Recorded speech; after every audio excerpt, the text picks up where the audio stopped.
Session ચાલે છે આપણા બાલવાટિકા. ભાઈ બાલવાટિકામાં તમે બધા મોટા ભાગના મૂળાક્ષર આવડી ગયા છે. હવે આપણે કાનો. ભાઈ રને કાનો હોય તો શું બોલાય?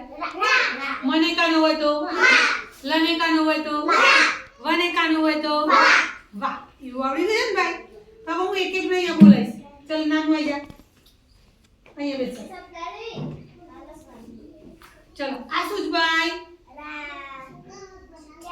Very good. ચલો પછી ચલો પછી અરે વાહ ભાઈ વાહ.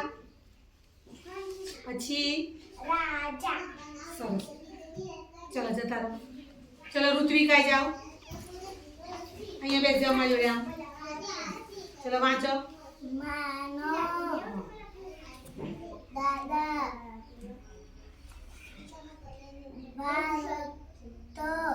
Very good. ક્લેપ કર દો.